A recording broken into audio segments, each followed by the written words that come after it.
How far are you willing to go? The drive, the sweat, the blood, the tears, your determination through the pain and all the suffering, people overlooking you, telling you that you're not good enough. You have to believe that you're great. And with you believing that you're great, anything you want to do, you can achieve. No one can stop you. Only you can stop yourself. Keep driving. Keep uplifting yourself. Keep going. Keep going. Nothing, and no one can stop you. That goal you want, you can achieve it. How you inspire people is going to be up to you. Keep going. Never give up. Never give up. What's going on? What's going on? It's your boy Ikone. And we're here once again on 910 Sports TV. You know what I'm saying? First and foremost, I want to thank God for this opportunity because without him, it would be no us to be able to have this great platform, to have great people. Next, I want to introduce my right-hand man, you know what I'm saying? Cowboys and Clemson biggest fan. You know what I'm saying? So it's been a struggle for both of us because I'm a Washington Commanders fan. So it's been a struggle in Miami, kind of hurt my feelings last night. Miami Hurricanes. But anyway, we're gonna keep it moving and keep doing what we do. So what's going on, bro? What's going on, brother Jacob? Nothing much, man. Ready to get into this great interview, man. Another blessed day, another fabulous episode that we about to have, man, and with another phenomenal coach that's mentoring and shaping young men into productive citizens of society. All right. Well, let's go ahead and get into it. Go ahead and introduce this coach so we can get this thing started. I'm gonna let the coach the privilege of introducing himself. So, coach, tell the audience who you are. My voice is gone, so everybody forgive me from our game last night. But my name is Donnie Kiefer. I'm currently the head football coach at Central Cabarrus High School in Concord, North Carolina. Been doing this a long time.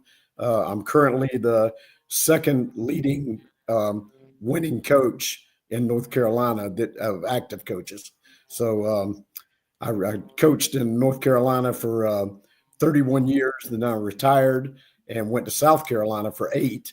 Won a couple state championships down there, and now I'm back at my alma mater for the second tenure. Okay. Wow, coach, that's pretty impressive, man. You been coaching a very long time. Yep. So, coach, the question is, what inspired you and motivated you to want to become a coach? To be honest, my middle school coach who coached us in everything, he coached us in football, baseball, and basketball. And I really looked up to him because I started playing organized sports, all three, football, baseball, basketball, when I was like 6 years old.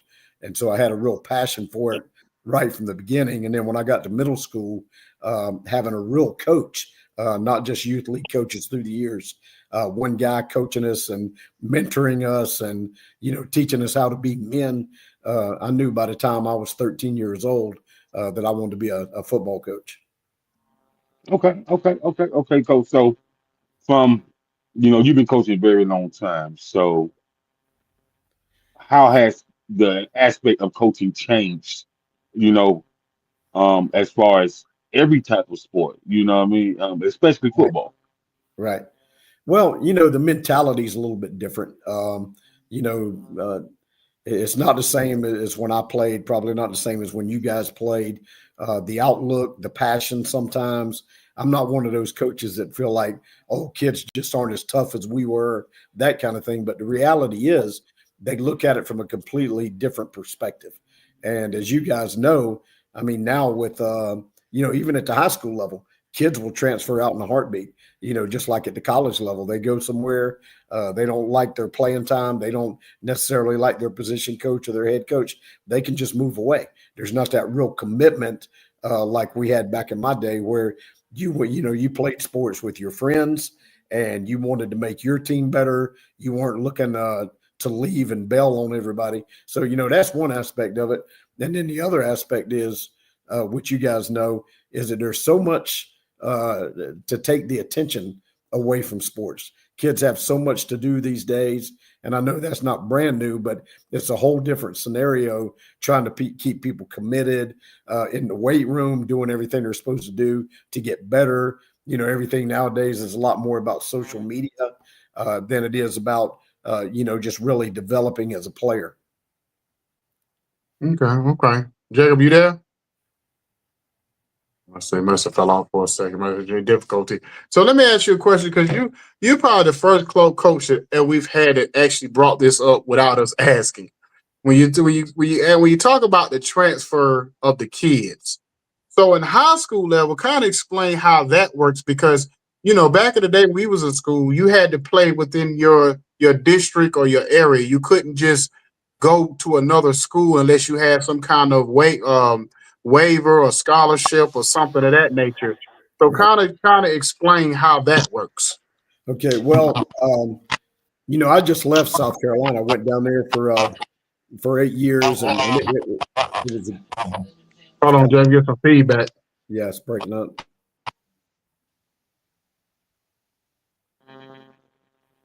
It's good Okay. now. Yeah, Okay. go ahead. Yeah, go ahead, Coach. Okay. Sorry. So in South Carolina, beginning this year, actually last spring, they have a one-time transfer free of any kind of commitment. So you can go to any high school you want to in South Carolina one time. You can't do, transfer again and again and again like that. But you don't have to live in that school district. You don't have any kind of like in North Carolina, if you transfer like in the middle of a school year or something like that, you have to sit out 365 days, that kind of deal. But down there, they can transfer anytime they want to. But people have been getting around that for a long time because especially number one, if you're not a homeowner, then all you got to do is go rent another place in a different district. So that's easy. If you are a homeowner, and I've known people to do this through the years, they'll go and rent a home in another district and live there 2 or 3 days out of the week so they can claim that as their home address and they can move their child legitimately. I say that with air quotes, but so there's different ways that people can get around it, and it makes it tough on coaches today because I'm not the type, because I'm from the old school. Obviously, I'm not the type that's always going to try to appease somebody and always try to make them, that you want to be here, you don't want to be anywhere else. I want them to be committed. I want them to be willing to develop as men as well as players. And I know for you guys, this is a ministry. I've always felt like coaching for me is my ministry, and I take it very seriously. Obviously, I like winning. Like I said, I'm close to 300 wins now, and that's one of my goals. And I've got some state championships, but that's not nearly as important as helping young men go on and be something, become somebody, and teach them how to live their lives the way that will be pleasing to them and the way that will make them successful. And I think just jumping around, wherever the grass is greener, I don't think that teaches any good lessons whatsoever. Okay, before I throw it back to Jacob real quick, I want to do a follow-up on that. So what's the number one or the maybe one or two reasons why you've seen the kids transfer? What's their excuse or reasoning for transferring? Well, praise the Lord, I've not had any transfer out for me, but I see it in other schools in both states that I've been in. And I don't know that there ever is a good reason. Like when I left the last school I was at in South Carolina to come back to North Carolina, I know two of the players that played for me there went to another school, to a rival school. And I'm not real sure why. I wasn't coming back, so they didn't give me any real reason, but I don't know why it is. I think it's just grass is greener on the other side. I'm not sure. Or maybe they think the opportunities are better elsewhere. And, I've coached college football, so I know that if you, and this is cliche, and some people say it's not true, but it is. If you can play, they're going to find you. Somebody's going to get your name out there. Sometimes it's your own coach. Sometimes it's an opposing coach. Sometimes it's an alumni, from some university or college that lives in that district. But I've seen so many times that kids were at bad schools where they weren't winning and still got Division I scholarships. So, I just believe in hanging in there and playing where you're supposed to be in your own community. Okay, go ahead. You jump back in, Jacob. Okay, so you coached in both states. You're right. Do you think there's any difference between coaching in North Carolina and South Carolina? In some parts, there is. First of all, there's twice as many football playing schools in North Carolina as there are in South Carolina. So that's one thing. And in the upstate, which is, the upper part of South Carolina, the facilities are tremendous. Maybe not the level of Texas, but there's some great stadiums, great weight rooms, great athletic facilities all around. And they're pocketed throughout the state of South Carolina as well. You don't really have that in North Carolina, where there's no schools that I can think of, and most of my career has been in North Carolina. I couldn't point you to one school and say this school is the elite with, and not necessarily athletes. I'm talking about facilities wise, because everybody's kind of on an even keel. Obviously, the bigger schools have nicer stadiums and that kind of thing, but there's no just extravagantly nice facilities in North Carolina like there are in South Carolina. Yeah, so you talking about the upstate like Spartanburg, Anderson, Greenville, Gaffney, Right, places like that. right, Where absolutely, them facilities look almost like college absolutely, facilities. right. Like So when I yeah, coached so I I coached. I'm sorry. I coached in the go Shrine ahead. Bowl in 2005, and so our Shrine Bowl practices were held at Dorman High School, and we Wow. played the game at Wofford. So without a doubt, Dorman was a better facility than Wofford was, and Wofford Stadium was built by the Panthers, Carolina Panthers. Right. Right. So Yeah, huge, huge that's difference. crazy, man. Mhm. That's crazy. So coach, now being that you've been around the game so long, what do you look for in other coaches when you're building your coaching staff? Really, really somebody with commitment, way less so than knowledge. Because one thing that I've known over the years, first of all, I've been doing this for a long time, but I am still very much a student of the game. Even having won almost 300 games, winning state championships, all that, I still don't feel like I know everything. I'm going to try to stay on the cutting edge of everything that's new, everything that's going on. I'm going to be a researcher and all of that.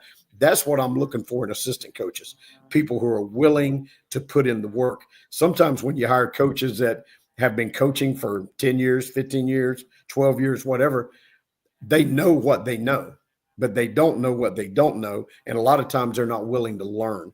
And that can be a big detriment. I would rather bring a guy in that has passion for the game and be a clean slate rather than constantly talking about, well, this is how we do it. This is how we've always done it. This is how we used to do it. I'd rather have somebody just wanting to come in and learn because I'm going to be continually learning, and somebody who's willing to be committed. And beyond that, somebody who's willing to do the little things, the unheralded things, who's willing to go out there and paint the field on a Saturday afternoon, who's willing to come in after a game on Friday night, the next morning, come in Saturday morning and do the laundry, those kind of things. It's not about just X's and O's. Anybody can draw X's and O's. I want guys who are willing to do all the little things. And beyond that, I want guys that are going to be able to build great relationships with the kids because that's where you win or lose. Okay. You're most definitely right. As far as the parent and coach relationship, what has been the biggest challenges with really dealing with parents and trying to get them to see things from a coach's perspective where they really understand what's going on with the student athlete and just give them that balance. Right. Well, it's difficult, especially these days, because I remember when I was coming up. Of course, I'm old now, but when I was coming up, I mean, my parents were all about you better listen to your coach. You do exactly what he tells you to do. Don't ever disrespect the coach. That kind of thing. That's the way I was brought up. Nowadays, kids will question things. Yeah, that's why when you coach nowadays, you better know your stuff because you're not bull jiving anybody. And I tell our kids anyway, I'm never going to try to coach you one by intimidation. You're never going to hear me tell you to do something because I said so. I'm going to make sure that you know why you're doing what you're doing and how that fits the big picture, that kind of thing. But going back to your question, a lot of parents these days, and this is probably not new, but just parents just weren't as overly helicopterish, I guess you would say, back in the day. Nowadays, parents want to be involved in every little thing, and they want to question things, and they always think their child is better than he really is. Where if they would let him develop and not try to intervene and do all that kind of stuff, the child would develop much more. And it's just one of those things where, and social media has done this, and you guys know that. You listen to any talk show on the radio, what are they doing? They're cutting down the coaches. They're cutting down the calls. They're cutting down the strategy. Everything's negative. I don't even like to listen to a football radio show. And these are supposed to be homers. So that's the kind of rhetoric that's out there, is to second guess everything, to question everything, instead of letting the kids develop, respect their coaches, believe in them, and that kind of thing. So to me, that's the biggest issue with the parents. And ironically, I had a parent come and talk to me the other day, and his grandson was a grandfather. His grandson is a pretty good player and could be a great player, but he doesn't work hard. And the parent or grandparent wanted to come and tell me, "Hey, he's an elite athlete," and I just kind of said, he has the potential to be an elite athlete, but he's got a long ways to go. I've coached elite athletes, and he doesn't have the work ethic yet to be called an elite athlete. If he will do what we ask him to do, he'll get there. He'll get opportunities to play in college and that kind of thing. So, it's just like everybody wanting to arrive before time is really there. Okay, okay, okay. And with and with that being said, how many kids normally try out for your team? We usually, it depends on the school. Like when I was at West Ashley in South Carolina, we had, when I went there, by the way, the winning percentage was like 21% for the history of the school. It was awful. And we were able to leave there with like a 27-21 record, which for there was a big deal because we were in the conference with Somerville and people like that. We beat Somerville twice, that kind of deal. But there, it was a 5A school. So we had, I was over the B team, which was junior high, basically 7th and 8th graders, JV and varsity. So in that program, we had about 180 total. The school I'm at now in North Carolina, it's a 6A school, but it's not nearly, how classifications are different in different states. The numbers are different. So we have we have somewhere around 1,400 students, and we're 6A. So we have about 40 JV, 40 varsity. That's about the numbers year in and year out. Okay, okay, okay, okay, okay. And so when it really comes to the kids trying out for you, and cause a lot of kids, a kid will grow 5 inches in one summer, Mm-hmm. and then their whole position has to change. Right. And so when a kid position has to change, man, what's that process for you placing them at that new position? Well, the first thing we do is tell them that, first of all, we're going to put them in a position to be successful. We allow them, first of all, to tell us, what do you want to play? What have you played growing up, youth ball, whatever? What is your position? And then we let them know, we're going to look at you at the position you want to play. If we feel like you can help yourself and the team more somewhere else, then we're going to make that change. And so they come in knowing that they have the opportunity to try to play something. And if that doesn't work out, we're going to help them find the right spot for them. One thing we do is that we don't cut. And I never have throughout my whole career, no matter how many or how few players we've had. A player would have to cut himself, or the sport be dangerous for them. If it was a kid who couldn't protect himself, or he was just too small and it was dangerous for him, or the kid was like very passive and didn't know how to take a hit or deliver a hit, we might talk to him about maybe, hey, this might not be for you. We'd like to keep you in the program. Maybe you can be a team manager until you grow into your body a little bit, get a little more mature, get in the weight room, get a little bigger, and then maybe try again next year. Okay, okay. Come over you. Okay, so Coach, let me ask you a question because we've, like I told you before the interview started, we've had a few Hall of Fame coaches on, and you got a very successful record. You got almost 300 wins, 2 state championships. So, Coach, just tell me this: what keeps you in high school? Because you pretty much accomplished everything. So, in the mind of a coach, you Hall of Fame coaches, what Mhm. keeps you in high school? Because a lot of coaches, aspire to be on the college or the pro level. So, what keeps you there? Right. Well, I coached college football for a little while before I became a head high school coach, and I wanted to try it. I had a passion for football, wanted to do all that, but the big thing was like back in the day that I was doing it, there were no rules. So we were on the road all the time, recruiting all the time. It wasn't unusual to maybe fly out on a Monday afternoon in the off season and fly back in Saturday morning and be gone. And I had 3 small children. So my wife was pretty much raising the kids. So that was the main motivator. I wanted to be in their lives. I didn't want to be an absentee father. I wanted to be there and not put it all on her. And so that's why I said, well, I need to look into being a high school head coach because I'm going to be putting in still probably the same amount of hours, but I'm going to be in the same town every night. I'm not going to be flying all over the country and that kind of thing. And Okay, so I'm sorry. okay, oh go ahead, finish up. Oh, I was going to say the other thing is like I just feel like you have so much more impact on kids when you're getting them as a 14-year-old and you get to shape them from the time they're 14 to 18. When you're coaching college, I mean, it's a business. We all know that. And they come in and it's all about business. And you're not really speaking into their lives and in many ways the same way you can with a young kid when he's still in his formative years, that kind of thing. So I just feel like it has more impact. Like I said, I see my job as in my career as a ministry. And, I feel like that's what I'm called to do. Well, it's funny because the coach last week he said the one thing how you'll know how good of a coach you are and how impact you have on these kids is how many weddings and celebratory things that you get invited to once they leave. Absolutely.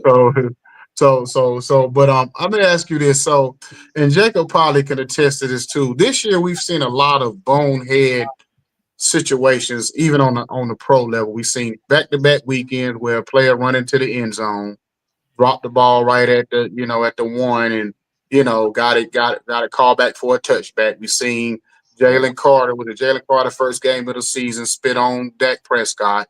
Right. We seen I forgot the player last week made some. I forgot the thing he did, got suspended by his team, um, or whatever. So we've seen all these bonehead plays over the last few weeks of this in this season. So for you, when your player get a personal foul, or if they get, what's the difference between a personal foul from them being aggressive or just playing hard and they just make a mistake and making a bonehead mistake that just basically you just like, what was you thinking type mistake? Yeah, absolutely. I mean, to us, that's just unacceptable. And showboating, trash talking, trying to bring attention to yourself all the time, even if they're not getting penalized for it. I just don't tolerate that. I hate that. I want you to play like you've been there before. Everything is not all about you. It's still a team sport at the end of the day. We're going to celebrate you as a good player, and you should be celebrated, but it's always going to be team first. We're not going to tolerate anything that brings shame to the team or brings humiliation to the team or puts us in a bad light to look like, those guys are trash, man. They play dirty. They do this, they do that. I never want one of my teams to be looked at that way. Okay, so what is your punishment? Is it laps in the next practice? Is it what is usually what some of your couple of your go to punishments? Well, it can be anything. It can be anything from gassers to, multiple mini up downs to being suspended. I've suspended kids for a quarter. I've suspended kids for a half. I've suspended them for a game. So just, all depends on the severity of it and, what was the circumstances, all that kind of stuff. One thing that kids always want to say is, well, he did this to me. That guy from the other team, he punched me at the bottom of the pile, or he called me a name, or something like that, or he came up and pushed me. And I've always just said, forget that. You got on equipment. Somebody punches you or hits you, all they're going to do is break their hand if they hit you in the face mask. Just walk away. don't be part of it because you're going to get ejected just like they are. Okay. So what's been the worst thing the kid ever did in game that you had to suspend them for a game or quarter? What's the worst egregious situation that's ever happened? I think the same school that I won the state championships at, um, we had some kids got in a scuffle on the field, were fighting, and then some more tried to run onto the field. And, of course, we're trying to keep them back because if you empty the bench, you can get kicked out of the playoffs or anything else. So, we're like getting back, get back, get back. And I had a couple or 3 or 4 guys actually that just weren't listening to the coaches, were struggling to get away, try to get on the field. So we suspended all of them for the rest of the year. And, and they were good players. They were Yeah. they were producers. They were our best offensive guys. Okay. Okay. So basically, going back to your championship days, those 2 years, what did you learn the most as far as your coaching and your ability to coach and to be able to have a 2 year reign? What would you learn most about yourself as a coach? Yeah. Well, I mean, I had been really close 5 times in North Carolina before I ever went to South Carolina to either the Eastern or Western finals, which was one game away from state championship. Some of those were real close losses, like 13-12. And, just so we were right on the precipice several times. The biggest thing I learned, I think, at that particular school was one year, the first year that we won the state championship, they had never won anything. And my whole career has been going into programs that are down and turning them around. And God has blessed me with the ability to be able to do that pretty quickly. And so that was another school that had never won anything. There's a rural, not a lot of, Division I athletes, that kind of thing, but they had a lot of heart and wanted to win, that kind of deal. So that year there was some hurricanes, through South Carolina and Eastern North Carolina, a lot of flooding and all that kind of stuff. Not too far from where you're from, because all through Lumberton and all down that way, it flooded all the way down into South Carolina. We couldn't go to school for like 15 days. And, we were doing pretty good. We were rolling along, but we couldn't go to school, couldn't practice, couldn't do anything. So when we came back from that, we had to play a game in 4 days. And when our kids came back, they were so hungry and rejuvenated and fresh and ready to go. And we just took off and made a run at one state championship, which nobody saw coming. Nobody would have predicted that. But what that told me was, more is not better. As coaches, we always feel like got to practice every second, every day, can't miss anything, got to do more and more and more and more. And here these kids took 2 weeks off and came back better than ever. And that sent a huge message to me about, you got to be willing to pull back because, those kids are putting forth a lot of energy and effort. And they're also teenagers. They also have families. They also have other interests, and we're just, as coaches, we're just push. And what they really need, I think, is a little break now and then. So that was hard for me to swallow because I'd been that go-get guy forever, but it worked. Okay, I'm gonna ask one more question. I'm throwing it back to Jacob. So I got to ask you this, Coach. Okay. What's that game or that season? Because you can win as much as you want, but everybody say you remember them losses more than you remember them wins. Right. But what's that game or that season that kept you that have been haunting you for years? Right. Well, actually, 2 of those semifinal losses. We played when I was at Tuscola High School up in the mountains of North Carolina. That was another program who was down, but they had a history. They were good. That's the school I was telling you about when we were talking about Pinecrest. I took that job instead of the Pinecrest job. But anyway, so my second year there, we went to the Western Finals to play West Rowan, and West Rowan was a program that was really rocking at the time. Had several D1 athletes, that kind of deal, and we played them in that Western Finals game. Had a chance to win the game and drop the snap. We were down around the, I think, 10, 12-yard line, about to go in and score, and drop the snap, and they recovered it, and we ended up losing by 8, I think, something like that. But that one still haunts me because we could have finished that drive. We'd have won the game. Oh, okay. Now, I'm gonna ask you this, and I'm gonna get back to Jacob. And I always wonder about kids and players' mindset. when your player dropped that ball like that, to this day, does it still have an effect on him, as or far as or was he able to kind of move on in life after that? Yeah, he did well because he went to NC State as a quarterback, and then he played baseball in the Braves organization. Tremendous athlete, tremendous person.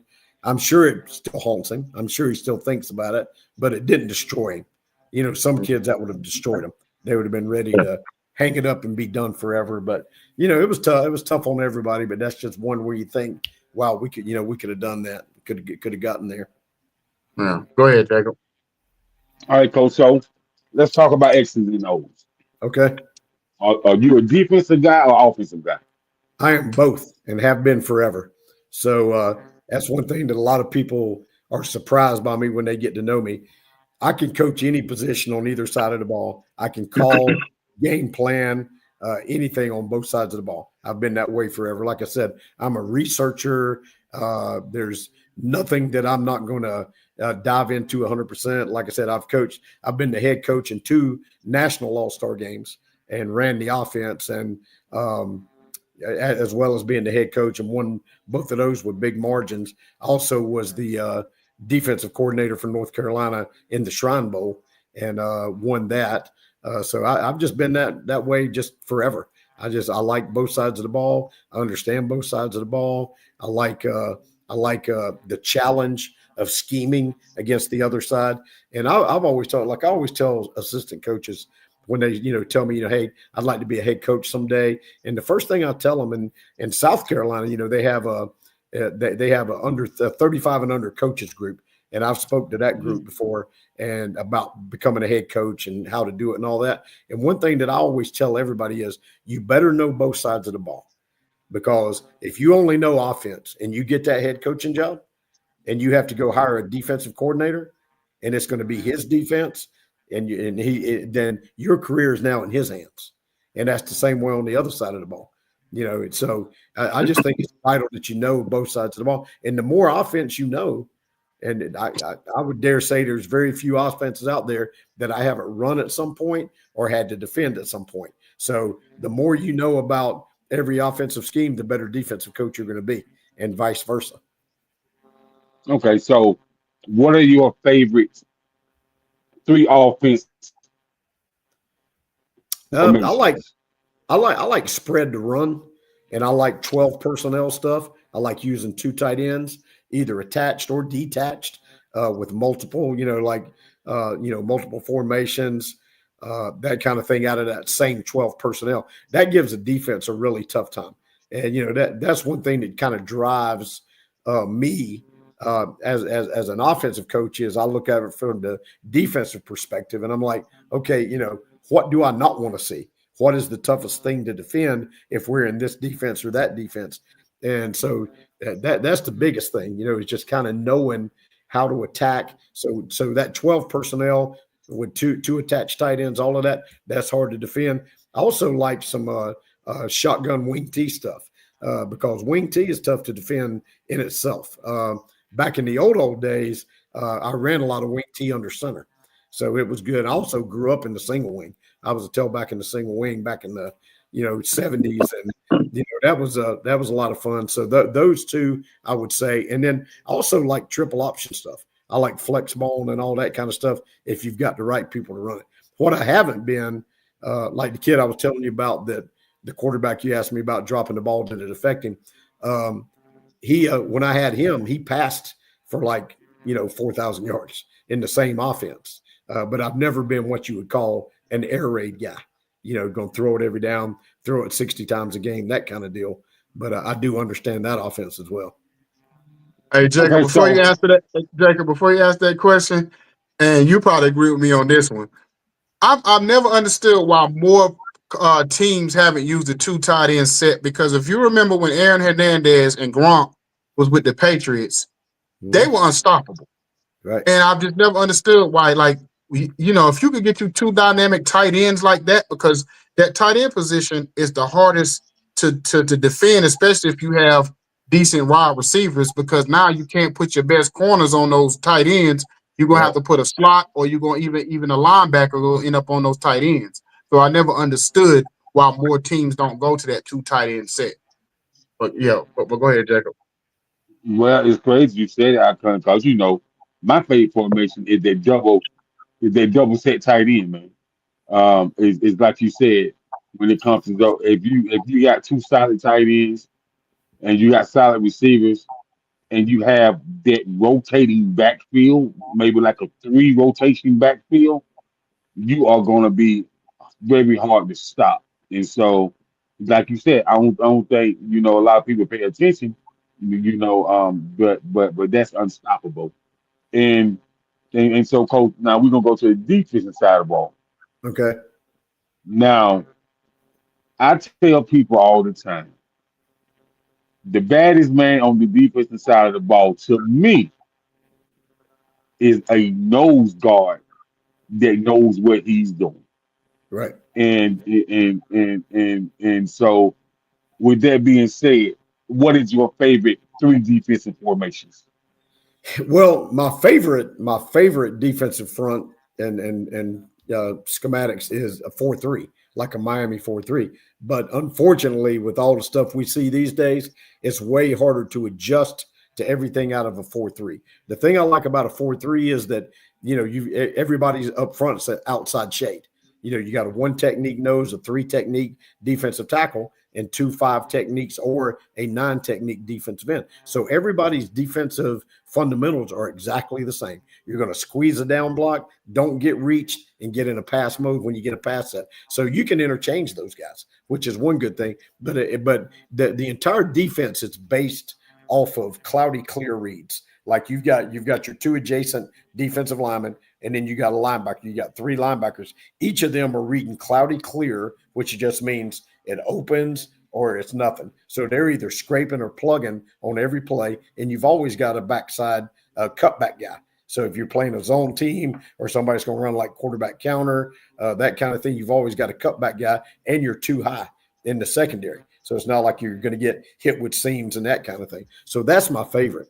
But lately, in the last 5 to 6 years, because of all the multiple formations and motions and empty sets that everybody does on a regular basis now, we've been more of a multiple odd front, more 3-4, that kind of thing. We'll get into a little bit of the Iowa State 3 safety stuff where you got corners down and 3 safeties up top. Mhm. And we like that a little bit too, just as a change up to, kind of cause confusion on the defensive front. I Okay, mean, on the okay, offense. okay, okay. I come back to you, man.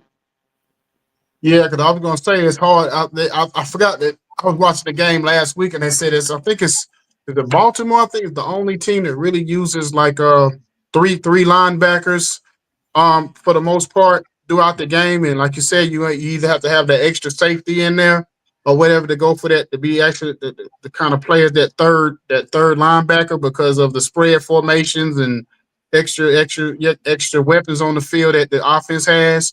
So you Right. can't necessarily go with that, especially if you don't have speed linebackers, fast enough linebackers, you get burnt all day on the field. So No you doubt. definitely have to go with that third safety or whatever to be able to make up for it or whatever. So even a lot of teams go more 3-4 and they end up getting killed on the running game. You know Right. what I mean? Because they're going with that 3-4, especially if they don't have have a nose tackle like Jacob was saying that can plug up that middle, or those ends are more focused on trying to get to the quarterback every time. Right. I think that's what. And not to be funny, I'm not picking on y'all, but that's Dallas' been issue because they're fast, but they're not big. So if they get out of position, that's what hurts them because they're more focused on speed and not size and bulk like maybe like how Tampa has big boy up in the middle Vita Vea, I mean things of that nature. So basically coach at this point, you saying you won a couple of championships. Uh, you're going for that 300.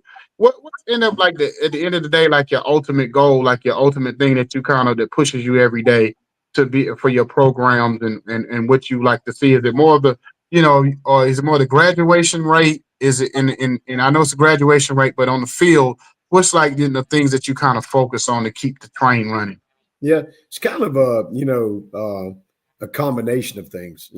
My biggest driver is to do right by the kids. I want them to have a great experience. I want them to learn how to be winners, winners in life, not just winners on the field. And I think that's what drives me the most because I like the relationships with the kids, and I'm the kind of coach, like, I'm not buddy buddy, but I'm very friendly with them and very Mhm. like, we have great relationships, but it's never going to be a situation where I'm turning my head the other way if they're not doing the right thing. I'm going to coach them hard. We don't allow any profanity in our program whatsoever. That's coaches, players, everybody. We're going to talk to you like an adult and respect you, but we're going to demand that same respect in return. And I've found over the years that if you treat kids with respect and you're not trying to humiliate them, intimidate them, talk down to them, they're going to respect you. They can't help but respect you back. They're not going to, just like we know in the home, kids they're going to mirror what they're around all the time. If they're in a family where their mom and dad are cussing them out all the time and yelling at them all the time, that's who they're going to be because it's a learned response. If you can treat people with respect, like we do in our program, then they're going to be respectful in turn. And that doesn't mean that no kid's ever going to show disrespect or have an attitude or something like that. But for the most part, we just don't have that. We have good kids that know how to turn it on and off, and they can be brutal on the field, but they can be gentlemen when they're not on the field. Okay, so I got one last question. I know the coach that was on here last week. He had one rival school. I can't remember the school, but he had one rival school that he's saying that he had hard time beating. So Mhm. what's your thorn in your side school that either you haven't beaten as much or hadn't beaten at all yet? Um, I don't really have one that I can think of that we just haven't had success against ever. It might not be every year, but pretty much we've been able to, hold our own. And like I said, Somerville in South Carolina, they're a storied program. John McKissick was there and won over 600 games, the most in the nation, that kind of thing. And they're always a powerhouse. And, we beat them when we were at the school that I was at in Charleston. We didn't have those kind of athletes. We didn't have that kind of coaching staff, that kind of facilities and stuff. But because of what we instilled in our kids, we were able to beat them. So, but there's nobody that I can think of that I can just say, wow, we just can't get over the hump with them. So Okay. Oh, okay. One more question. Who's okay. your big who's been the biggest star to ever come out of any of your programs? Um, Gosh, that's tough. I'd say probably Tremaine Goddard. He's like Okay. he's like Tremaine's like a third son to me, and we just talked the other day. He's getting married, and he called me excited to tell me about it. And but Tremaine played at University of North Carolina and was a Okay. three-time All American, All ACC multiple times, National Player of the Year. I mean, National Player of the Week on several occasions, that kind of thing. Okay. Well, I appreciate you coming on, Coach, giving us your time. I know this is the time of the season where you're a very busy man. So you're probably going over the X's and O's with your coaches and all kind of scheming and whatever y'all got to get ready for the week. Yeah, Your Yeah. meal plans, your game plans, and all that right, kind of good stuff. right. So I appreciate you giving us your time and effort. Did y'all play last night? We did. We won 34-15 last night. So, Okay, cool, cool. Okay, So man. Congrats. congratulations on Congratulations. that. thank you. And what's your record right now? Not good. You shouldn't ask me that. We're 3-5 right now. So, Okay. Oh well, you'll maybe, turn it around. You yeah, one of the great ones, so you'll turn it around. I appreciate it. You We know. we uh we legitimately could be 7-1 easily right now. We lost one in overtime. We lost one with a minute to go. We lost one with 55 seconds to go. And just, one of those years. This team, and this is my alma mater, by the way, and this is my second stint here. So they've been 3-7 for 5 years in a row. So they're having to learn how to win these close games. So, Yeah. we'll get there. We'll get there, but we're not where we want to be yet. Well, I don't know about as a coach, but I know as a fan, when my team loses a close game, I almost be like, man, I'd rather y'all got beaten by 30. At least I know the team was just flat out better. You know what Yeah, Wow. right, I'm right. Yeah. saying? But anyway, I appreciate you coming on. And is there anything Sure. that we can do to be support system to y'all or whatever? You can always send other coaches, players, that you would like to be interviewed by us or whatever. Okay. If anything else you need as far as like resources and things of that nature, we Right. may be able to assist on those things too, because we know different programs and academic academies and different people that work with Right. kids and stuff, especially the Okay. ones that have issues to getting into to colleges and things of that Okay. nature. So Right. so I appreciate you coming on and giving us your time. And you can just tell us where they can find you if you want to go send them to the website or anything for the games or things coming up. Right. Well, it's just Central Bears football on Twitter and on Instagram and all that. It's easy to find. We're in Concord, North Carolina. So appreciate you guys having me on. Appreciate you inviting me. And if Oh, I can no ever Yes, do problem. sir. anything, Anytime. let me know. All right. Thank you, sir. You have a good and blessed night. Thank you. All right. Appreciate it. Yes, sir.